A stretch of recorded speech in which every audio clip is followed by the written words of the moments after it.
बरं, आता राज ठाकरेंचाच विषय निघालाय तर आपण आजच राज ठाकरे यांच्याकडे जाऊन आलेले आहात, तर तोही मुद्दा चर्चेचा आहे. म्हणजे असं म्हटलं जातं की प्रसाद लाड यांना सगळं यत्र तत्र सर्वत्र ॲक्सेस आहे. नाही नाही, तसं नाही आहे.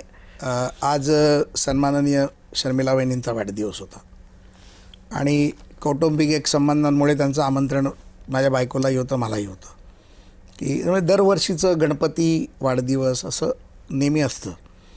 तर त्यांनी आज दुपारी जेवायला बोलवलं होतं. तर मी आमची सह्याद्रीला एक बैठक होती ती करून मग मी वहिनींना भेटायला गेलो. माझी बायको अगोदरच गेली होती. मी एकटाच फक्त टी व्हीत आलो आणि योगायोग असा होता की माझ्या मागणं माननीय सन्माननीय उद्धव ठाकरे येणार होते, त्यामुळे मीडिया पूर्ण होती.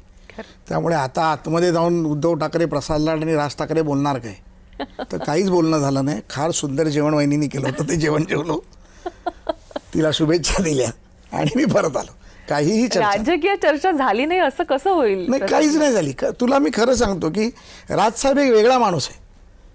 म्हणजे बाळासाहेबांना पण मला भेटायची रॉंग कंपनी असं वाटतं का? नाही, तसं मी बोलणार नाही. He is a very big and great man.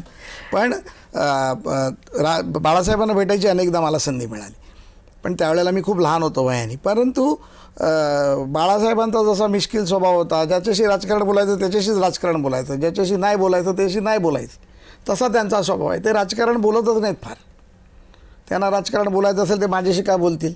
ते फडणवीस साहेबांशी बोलतील, ते शिंदे साहेबांशी बोलतील, ते आशिष शेलारांशी बोलतील. ते नेते आहेत.